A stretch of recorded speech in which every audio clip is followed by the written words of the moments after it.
ખૂબ જ સરસ. આ ફેમિલીથી મેં આપણને ઘણી બધી સારી વસ્તુઓ શીખવી. તો જોરદાર તાળીઓ થઈ જાય આપણા પરફોર્મર્સ માટે. મારું નામ ગોસ્વામી મીરેન જીતેન્દ્ર ગિરી. હું આજે 12 જ્યોતિર્લિંગમાંથી મલ્લિકાર્જુન વિશે બોલીશ. મહાદેવનું આ જ્યોતિર્લિંગ આંધ્રપ્રદેશના કૃષ્ણ નદીના કાંઠે આવેલા શ્રીશૈલ પર્વત પર સ્થિત છે.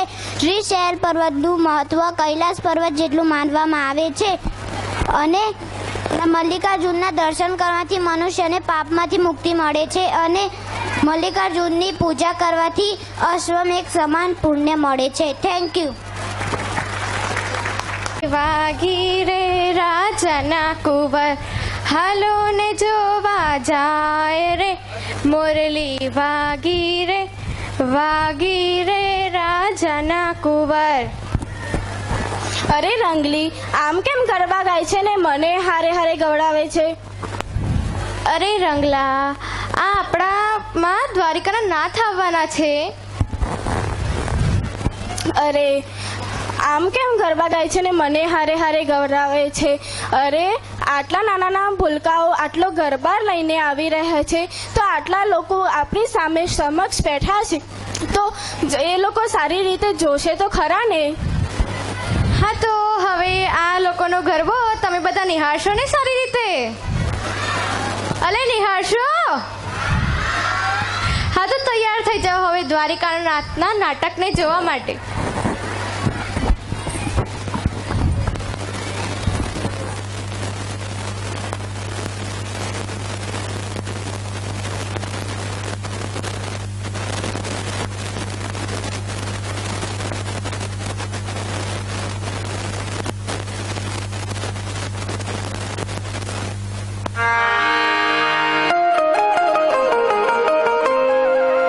યશોદાનો લાલો મારો, રાજા રણ છોડ છે. એણે મને માયા લગાડી રે. હાલો હાલો,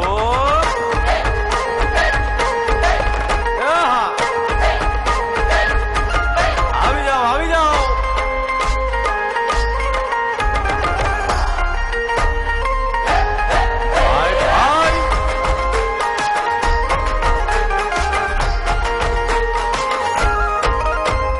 દ્વારિકાનો નાથ મારો રાજા રણ છોડ છે. એણે મને માયા લગાડી રે.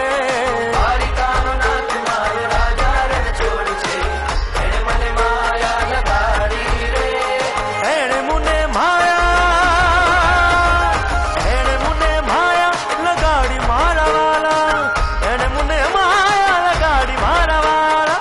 મારે મને માયા લગાડી રે.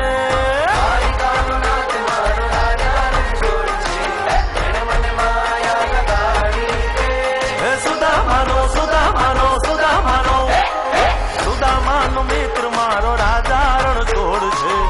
એણે મને માયા લગાડી રે. દ્વારિકાનો નાથ મારો રાજા રણ છોડ છે. એણે મને માયા લગાડી રે. એ રમો રમો આ મોરલી વાળા. શ્રી રાધે.